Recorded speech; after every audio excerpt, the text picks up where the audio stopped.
నూరి ఫాతిమా గారు వర్గపు సమన్వయకర్త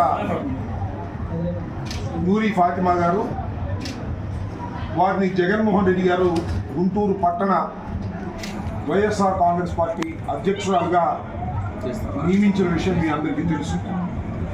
దాన్ని పురస్కరించుకొని ఈరోజు గుంటూరు పట్టణానికి సంబంధించినటువంటి వైఎస్ఆర్ కాంగ్రెస్ పార్టీ కార్యాలయాన్ని ఓపెన్ చేయడం జరిగింది.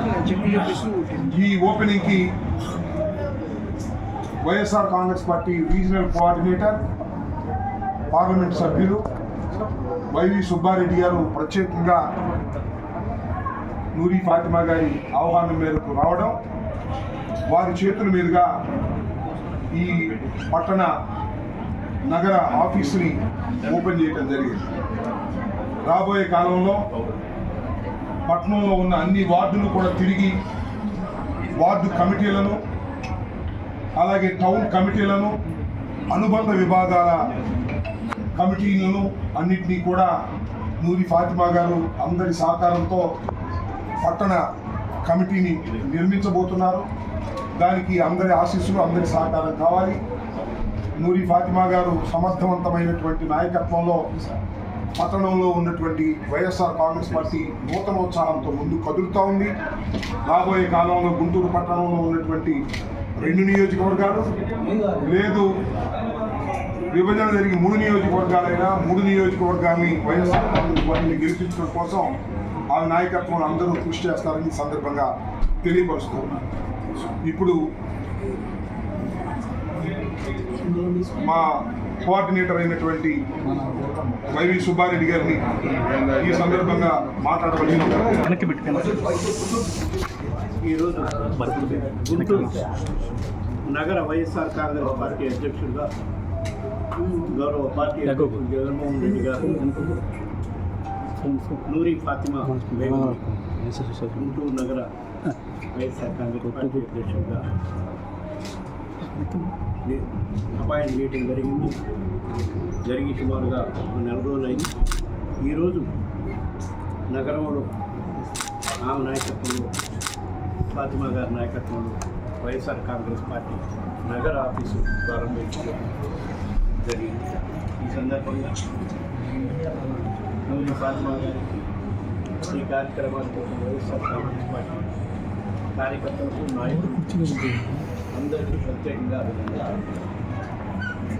ఏ విధంగా అయితే వైఎస్ఆర్ కాంగ్రెస్ పార్టీ అధికారంలో ఉన్నా లేకపోయినా కూడా ప్రజల పక్షాన్ని నిలబడి ఏ విధంగా గత 15 సంవత్సరాల నుంచి 14 సంవత్సరాల నుంచి పోరాటం చేస్తున్నాము, అదే పందాలు ప్రతిపక్షంలో ఉన్నా కూడా ప్రజల పక్షాన్ని నిలబడి పోరాటం చేసే భాగంగా కార్యకర్తల మొత్తాన్ని, నాయకుల్ని సమాయత్తం చేసే విధంగా గుంటూరు నగరంలో 2 నియోజకవర్గాలు కానీ 3 నియోజకవర్గాలు కానీ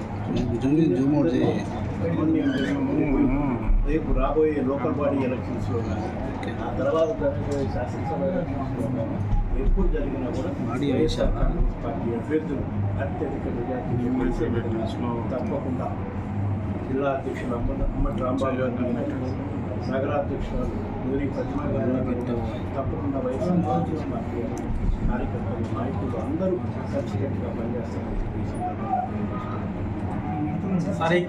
పథకాలు అమలు చేసే కార్యక్రమం ఇప్పటి వరకు 11 నెలల్లో కూడా చేయలేదు. వాళ్ళు ఈ 11 నెలల్లో చేసిందల్లా ప్రజలు ఈ పథకాల అమలు గురించి ఆలోచన చేయకుండా ఉండే విధంగా, ప్రజల ఆలోచన విధానాన్ని తప్పుదో పట్టించే విధంగా కేసులు పెట్టి, అక్రమ కేసులు పెట్టి వైఎస్ఆర్ కాంగ్రెస్ పార్టీ కార్యకర్తలు, నాయకులపై ఏ విధంగా ఎదురుస్తున్నారో మీరందరూ కూడా చూస్తున్నారు. అయినా సరే ఎవరి మీద, మా మీద, నాయకుల మీద కానీ కార్యకర్తల మీద కానీ ఇట్లాంటి కేసులు పెట్టినా కూడా మేమందరం పోరాడతాం, అందరం కలిసికట్టుగా పోరాడతాం, న్యాయ పోరాటం చేస్తాం. తప్పకుండా వాటన్నిటిలోకి కూడా కరిగిపోయేలాగా బయటపడతామని చెప్పి సందర్భంగా తెలియజేస్తున్నాం. మరీ ముఖ్యంగా కార్యకర్తలు రైతులను కోల్పోకుండా అండగా నిలబడే విధంగా మా నాయకత్వం కూడా తప్పకుండా ఉంటుంది. వాళ్ళ తరఫున అన్ని విధాలుగా బాధ్యత తీసుకొని మేము పోరాటానికి సంఘీభావం తెలుస్తామని చెప్పి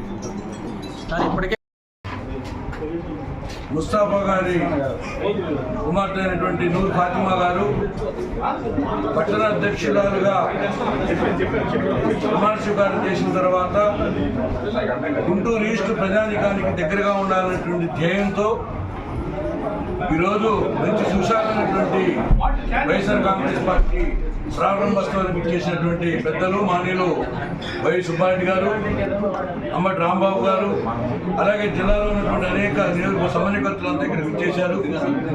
ముఖ్యంగా ఈరోజు కేకలు, అరుపులు వినపడుతుంటే మళ్ళీ 2019 ముందు ఈ యొక్క కూటమి ప్రభుత్వంలో వైఎస్ఆర్ కాంగ్రెస్ పార్టీ కార్యకర్తలు ఎంతో ఉత్తేజంగా ఉన్నారని తెలుస్తూ ఉంది.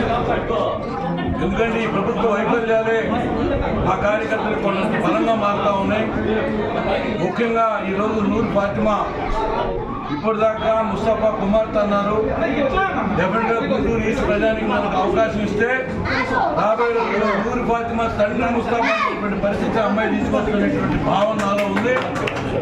ఎందుకంటే మంచి హృదయంతో పాటు కార్యకర్తలకు ప్రకాశం అందజేసేటువంటి మనసున్నటువంటి ఒక నాయకురాలుగా, ఒక గురువులుగా గుర్తింపు వస్తుంది. డెఫినెట్గా మేమందరం మా సోదరిగా భావించి ఎప్పుడు ఆమె పక్క నుండి నడిపించి మళ్ళీ రాబోయే రోజుల్లో కాబోయే ఎమ్మెల్యే, కాబోయే మంత్రి అనేటువంటి ధ్యేయంతో జై జగన్.